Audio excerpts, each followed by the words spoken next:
You know, the thing about it is it's not easy what he taught us. I remember in those improv classes, it was packed, it was full. Yeah. But there was very few that made it through.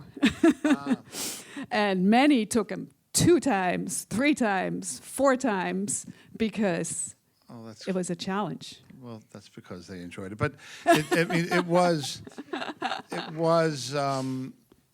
these were the early days of jazz being taught in American universities.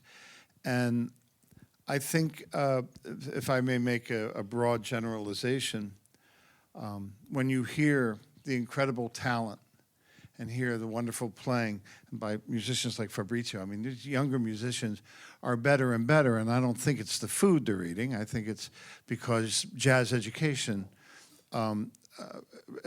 really does a good job. And we figured out what worked, and I think we can all pat ourselves on the back a little bit. And of course, being here at Jam, which symbolizes the passion and commitment of, for lack of a better term, paying it forward, sharing what we've learned, through the dedication and the enthusiasm and just the love of the music from people like David Baker and other jazz educators. Well, you know, it was the ABCs of jazz education. We had Abersholt, Baker, Coker, who were all at IU, and we just lost Jerry Coker just a few weeks ago. We still have Jamie, and he's very active. But, you know, I had the treat of being able to talk to a lot of people and put this together and learn about his work, but also learn about, you know, you talked about playing in his group when he had to change to cello. And it was a terrible accident that he had. And the next tune we're going to do is a tune that he did and recorded with George Russell's group. And he was an incredible trombonist, and they were touring. They were at the height of their craft when this happened. If I may make a listening, you know how much fun it is to play DJ or make listening recommendations.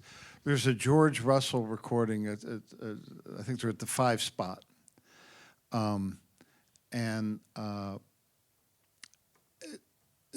the musicians, I think the whole band came from Indiana, like Al Kiger. Yes. And they were all from Indianapolis, from Indiana Avenue. And it's unbelievably great. It's so fresh sounding, and it just doesn't sound like anything else. And it's a good listen, and it's as close as your nearest YouTube search. Anyway, Kentucky Oysters? Kentucky Oysters, which is from that George Russell, from Stratus Funk, from the recording.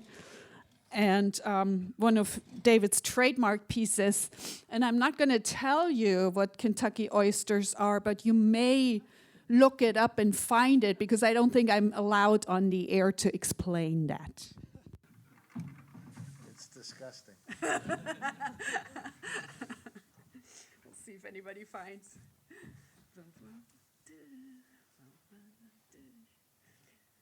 1, 2.